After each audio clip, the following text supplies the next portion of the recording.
اگر آج ہم اس امت کی عظیم ترین عورتوں کے بارے میں بات کریں، عظیم ترین عورتوں کی زندگیوں کو دیکھیں جن کو جنت کی بشارتیں ملی ہے، وہ امہات المؤمنین ہے جو امت کی مائیں کہی جاتی ہیں۔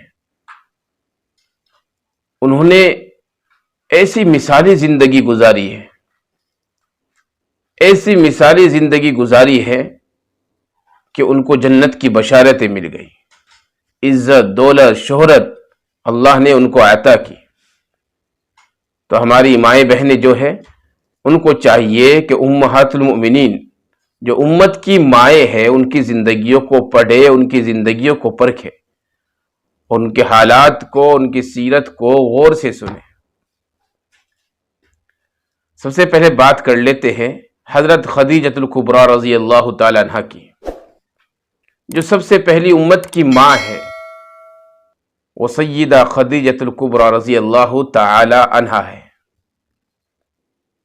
آپ مکۃ المکرمہ کے ایک عظیم ترین اور باعزت قبیلے کی خاتون تھی۔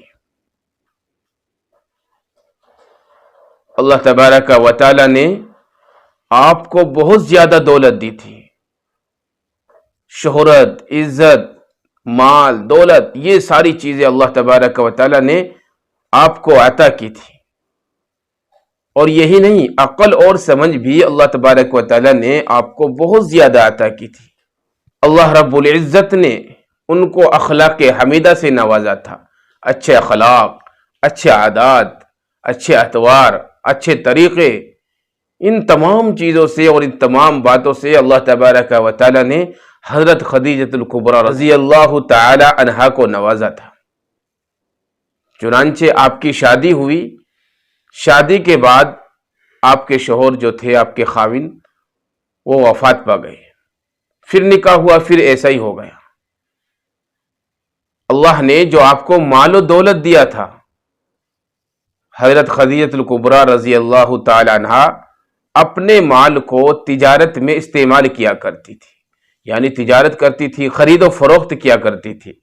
شہر کے اندر جو نیک بندہ اور اچھا بندہ ان کو مل جاتا تھا تو اس کو وہ اپنا مال دے کر تجارت کے لیے بھیجتی تھی، اور اس میں ان کو اچھا خاصا نفع بھی ہوا کرتا تھا۔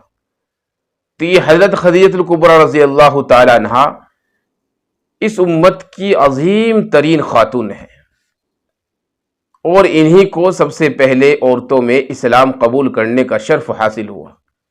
یعنی عورتوں میں اگر کسی نے سب سے پہلے اسلام قبول کیا تو سب سے پہلے جو نام آتا ہے وہ ہماری ماں اور پوری امت کی ماں حضرت خدیجۃ الکبریٰ رضی اللہ تعالی عنہا ہے۔ اللہ تبارک و تعالی نے سب سے پہلے حضرت خدیجہ کو اپنے دین کے لیے چنا، اپنے اسلام کے لیے چنا۔ حضرت خدیجۃ الکبریٰ رضی اللہ تعالی عنہا بڑی باعظمت تھی، بڑی دلیر تھی، بڑی بہادر تھی۔ اللہ نے ان کو اخلاق حمیدہ کے اوصاف دیے تھے کہ جن پر چل کر آج کی ہماری مائیں بہنیں اپنی زندگی کو خوشگوار بنا سکتی ہے۔ یہ اپنے وقت کی بڑی امیر خاتون تھی۔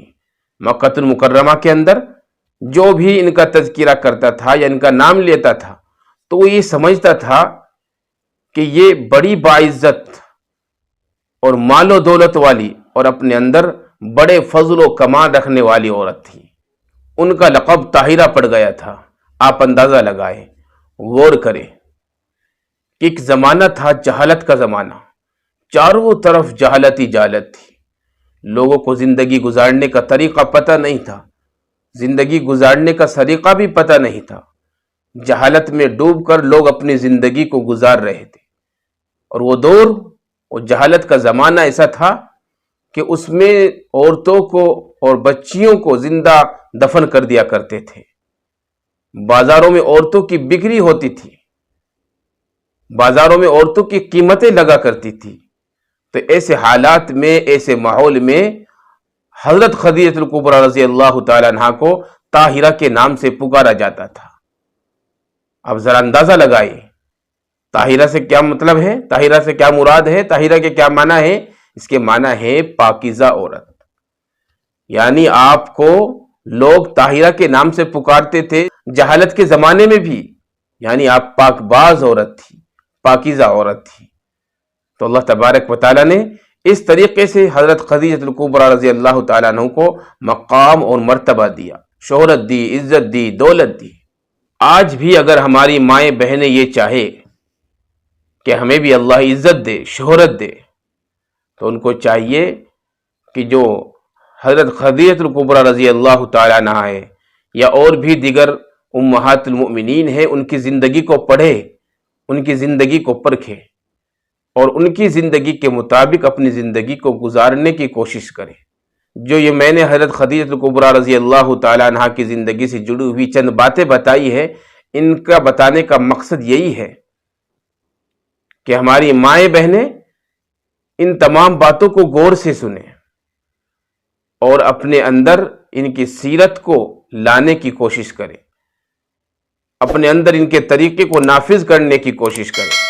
اور ہمارے نوجوانوں کی اور ہمارے بڑوں کی ان کی بھی ذمہ داری یہ بنتی ہے کہ امہات المؤمنین کی جو زندگی ہے ان کو پڑھے، ان کو پرکھے اور ان کو اپنے گھر کے اندر تعلیم میں لائے، اپنی گھر کی عورتوں کو بتائے، اپنے گھر کی عورتوں کو سمجھائے۔